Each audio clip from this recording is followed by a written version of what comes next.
Hello, everyone, and welcome to a very special Christmas edition of Let's See How Much the Preacher Knows About Lore. Loads, mate. Loads. This man had the guts when I was on a holiday, had the guts to go ahead and step on my turf. So it's time to see how much he actually knows. It's time to fire some questions and see how much he cares about the lore. This is such a bad idea. I got a feeling not a lot, but we're going to find out. This is such a bad idea. We're going to find out. Are you ready? Yes, let's get festive. All right. Well, everybody knows about the one and only Illidan, right? But why is Illidan actually called the Betrayer? He's the betrayer because he wronged that Transformer woman who comes in at the fight, like in the middle. So The Transformer woman, yeah, because she wears like a Transformers helmet, and she comes in, and he used to love her, or she's his sister, and because he became a demon hunter, she's pissed at him, and he betrayed her by going down the demon hunter route instead of following her. So it was because of a love quarrel between Maiev and Illidan. He became a demon hunter and broke her heart. Yes. Because she wanted him to stay as a normal hunter, but he became a demon hunter, and she was pissed about that, and then she became a transformer. And the huntress is nothing without the hunt. Correct. Exactly. Absolutely. The whole hunter Yeah, thing. she's a jilted like ex-lover. That's why. And she's betrayed. He betrayed her. All right. I think we need to move on to the next question real quick. Okay. In the upcoming Legion expansion, we will be venturing into the Emerald Nightmare and into the Emerald Dream. But what is the Emerald Dream and what does it do? The Emerald Dream is a dragon druid alternative world where cursed souls go. Because on the druid artifact for the bear, Ursok, his soul is in there, so it's where like all the evil souls of once good creatures end up in this nightmare world where all their corrupted souls are laid bare. Laid bare because it's a bear spirit. Ah. Well, yeah, that's the pun, but obviously dragons come from there as well. So there was the 4 green dragons, they were from the Emerald Nightmare, and they're like the gatekeepers of the nightmare world. And do all dragons come from the nightmare then? No. Some dragons are made in labs, like the black dragonfly, or there's the time traveling dragons.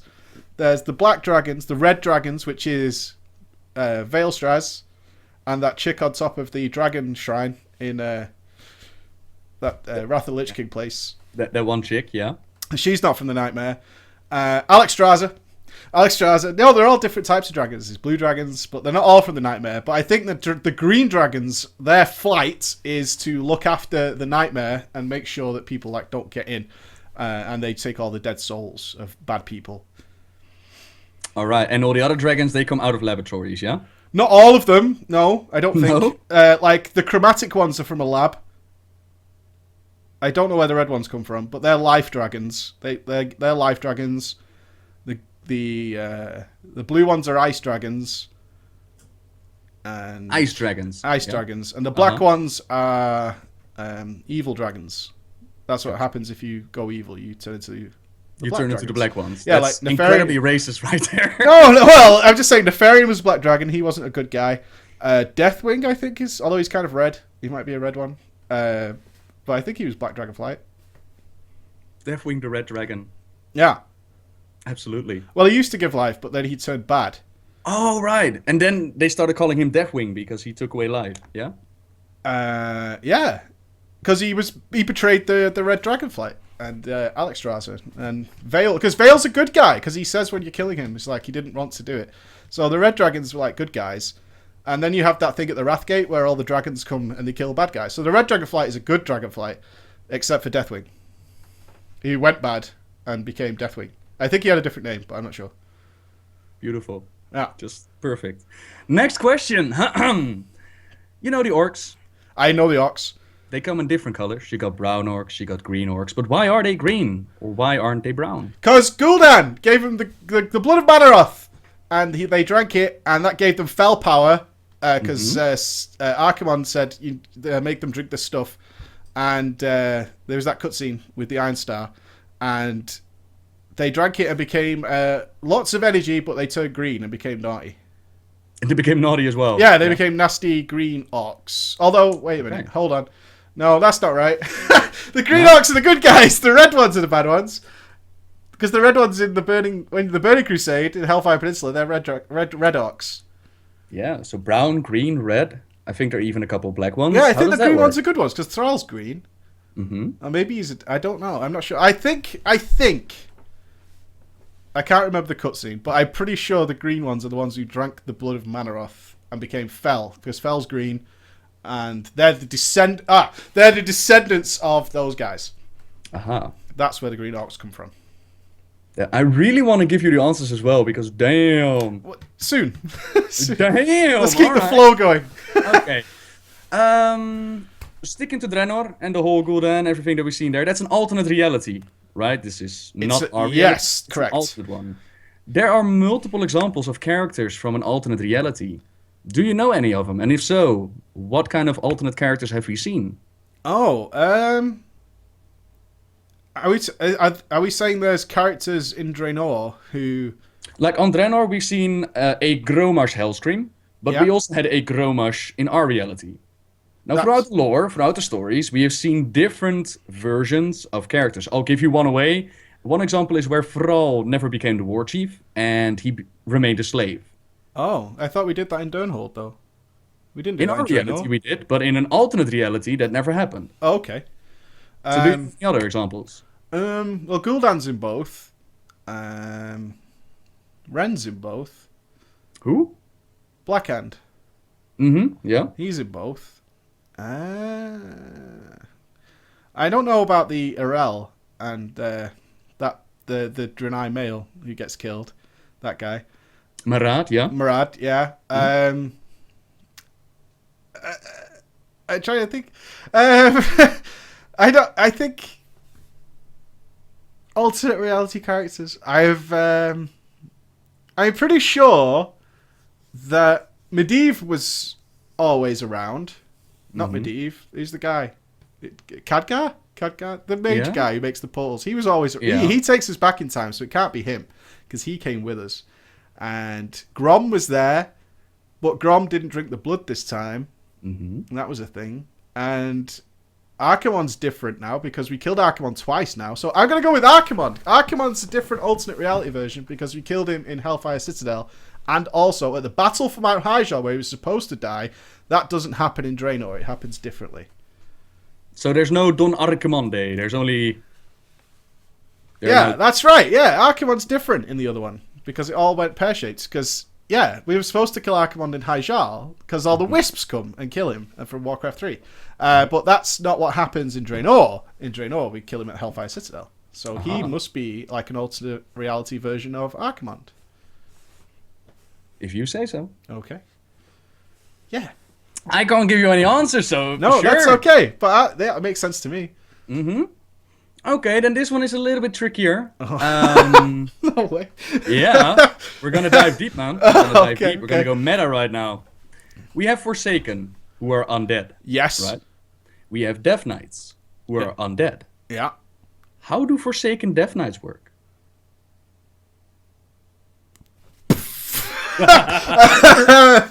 I would get... Well, Death Knights are resurrected by Arthas to be part of his army. Mm-hmm. So a Forsaken Death Knight must be somebody who got the plague thing from the places near Lordaeron, the Plague Lands, where they infected all the barns and stuff. They threw the plague in there. And therefore... But Forsaken could still die, because they die. We kill them. And undead can still die? Okay. Undead can still die. So those undead Death Knights are people who were Forsaken, then died while they were Forsaken, and then Arthas resurrected them to be a Death Knight. Nailed it. Nailed it. All right. Now, as I mentioned at the start of the introduction, Preach thought it would be a good idea to step on my turf and go into the artifact Not lore. the spoon. Mm-hmm. Anything but the spoon. What is the history behind Felo'melorn, the mage artifact? Okay. You're gonna redeem regret this question. You're gonna regret this question. Felo'melorn's history is twofold. It actually has two sources. One is in the Rise of the Arthas book, and the other is in the RPG game or the card game, board game or whatever, where it is also referenced.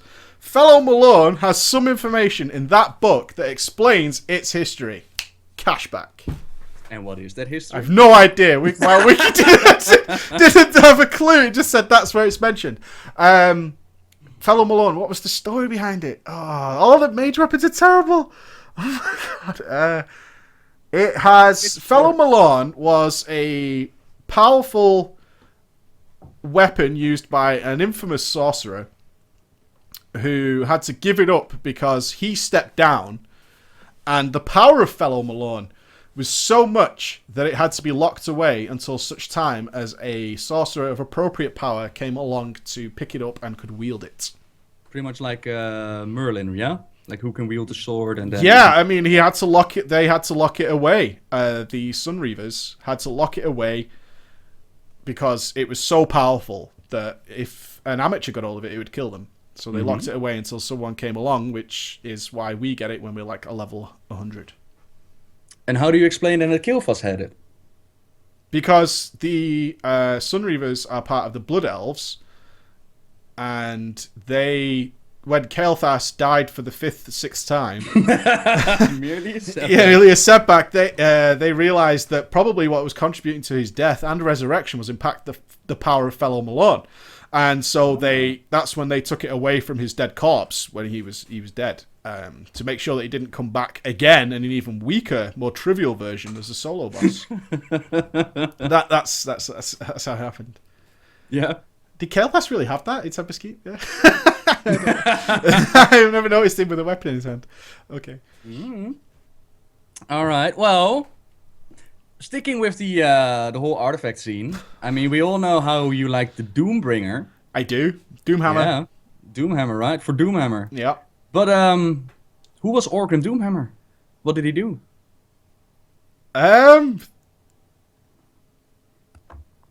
See, Orgrim Doomhammer is the biological father of Thrall, which is a little... I guess that's not right then. No, go on. Sorry, go on. Orgrim Doomhammer was the first leader of the Horde, and the Doomhammer, not Doombringer Nobbel, is in fact the symbol of the leadership of the Horde. Now, in many years, it has been passed down, and that's why it ended up with Thrall's hands. When Orgrim died, he gave it to Thrall on his deathbed. It was like, you should lead the Horde now. And something similar will happen with the artifact, although we won't become leader of the Horde, because Vol'jin is, but we will still be a very powerful member. Vol'jin just doesn't want the hammer. He's got his spear and stuff. So. Because he's a troll, he doesn't roll with a hammer. Yeah, and he's a hunter, so hunters don't use hammers. So it's just unfortunate it worked out that way for Orgrim, where this Doomhammer will now be a symbol of powerful players, but not quite the symbol of the Horde. So, to recap, it passed along hands many times, but then Orgrim gave it to Thrall as a symbol of leadership. So whoever wields the Doomhammer wields the Horde. Yeah, Orgrim was fatally wounded in battle, and on his deathbed, I don't think it passed many times. I think it was passed directly to Thrall. I think Thrall was there, and he was like, you're going to be, the next leader of the Horde. Take this as a symbol of that. Cool. So the players that are going to get the Doomhammer, they are going to be sort of the leaders of the Horde then? No, because the only reason they're getting it is because Vol'jin doesn't want it. But they'll be a very powerful general amongst the Horde. So there's going to be a scene where Vol'jin steps up to the Doomhammer and he's like, nah, you take it. Yeah, essentially he's going to say, this isn't for me, this is for you. Now, there will be an awkward moment when he passes it to the member of the Alliance that I've just realised. And he just says, I have no use for this trinket bauble. And therefore take it and be a shaman. Gotcha. And leader of the Horde. You member of the Alliance. Yeah, well, just powerful person. It's actually a sign of respect among shamans to wield the Doomhammer. Yeah? Yeah. Okay. Cool. Moving on, next question. No way. Got a few more. Okay. I know how you love the Sunwell, so this should be right up your alley. Okay. The Sunwell is probably your favorite. In the final fight, you see Kil'jaeden, the guy with the red wings. Yes. And Velen shows up as well. Is he the guy at the end? Yeah. Okay. But what is the history between Kil'jaeden and Velen?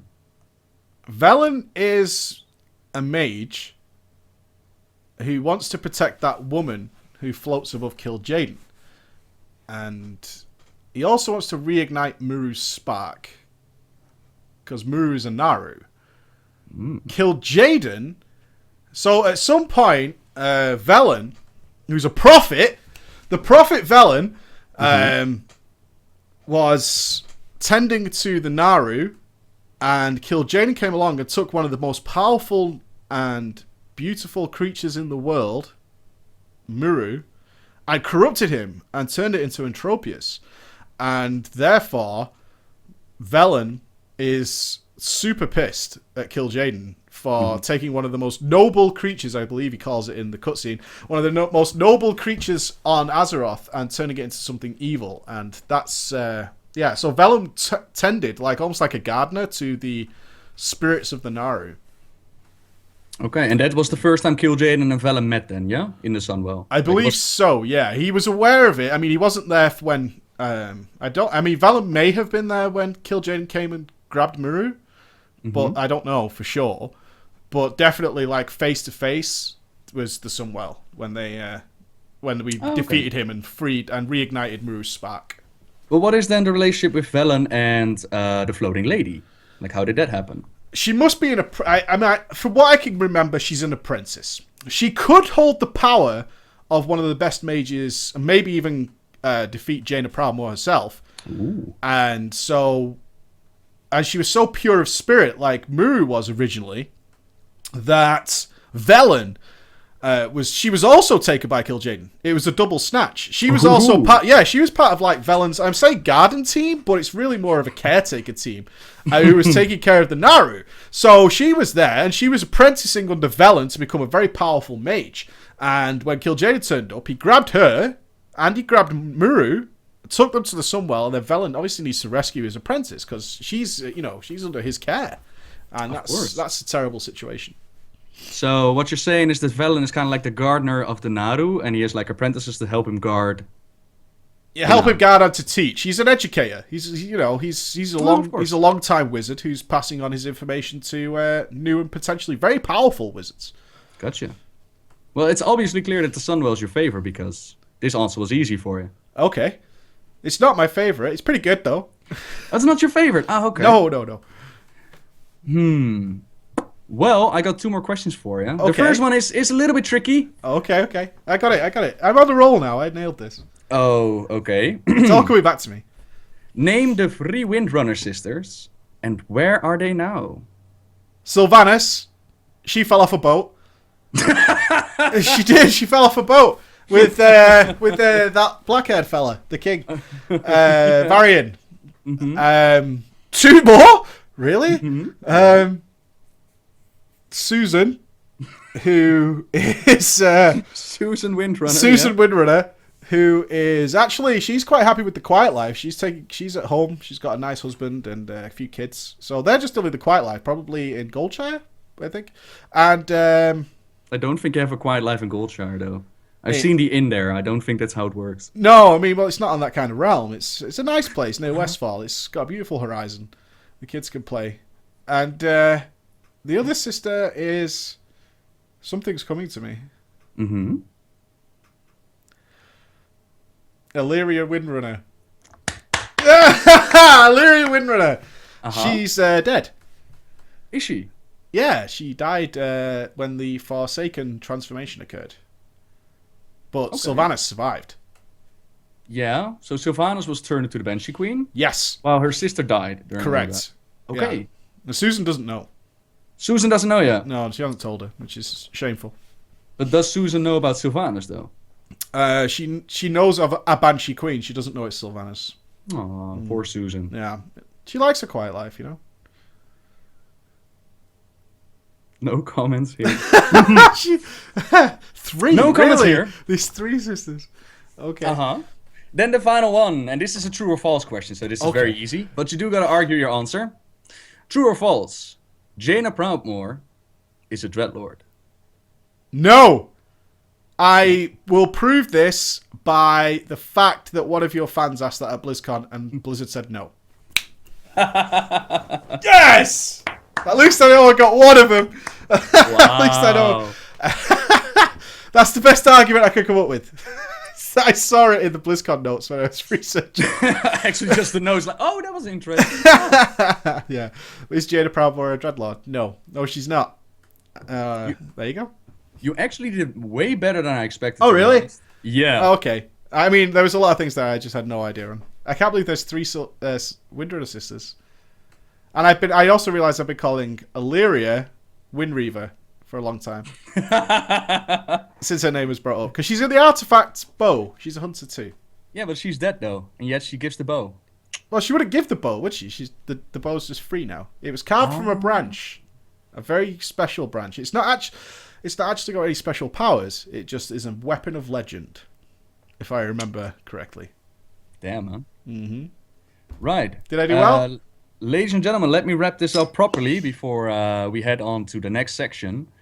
Monsieur Preach, thank you so very much for taking the time to answer these questions, man. No worries. Merry Christmas, everybody! And ladies and gentlemen, if you're looking for the real answers, I hopefully had some pop-ups here and there so that you actually know what we're talking about. Please don't ever listen to Preach when it goes about lore. Find him for raid information, for spec information, all that good stuff. But the lore, just stay right here, please. Like, honestly. I never proclaimed to be that guy. See you, everybody. Bye, everyone. See ya. Hello, everyone. This is me after the recording with Preach, and oh man, did I have a lot of fun doing this.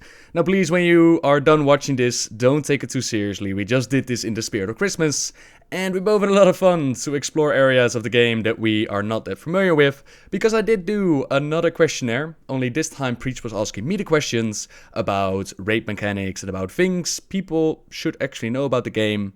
But yeah, you'll find out how much I actually know about the game. I'll link that video on screen, as well as my story of Winter Veil, if you're interested what the in-game season is all about, what's the story behind that. Those 2 videos can be found linked on screen. In the description, I've also placed a link to Preach's channel. You can check out alpha beta videos for Legion there. You can check out all kinds of information about raiding, about drama time. Great show, by the way. Check that out on Twitch. I'm always in stitches when watching that. Be sure to check it out, and once again to Preach, thank you very much for joining me on this, and I hope you'll enjoy the video over at Preach's channel. Right, everyone, have some amazing holidays, and until next time, guys, see ya!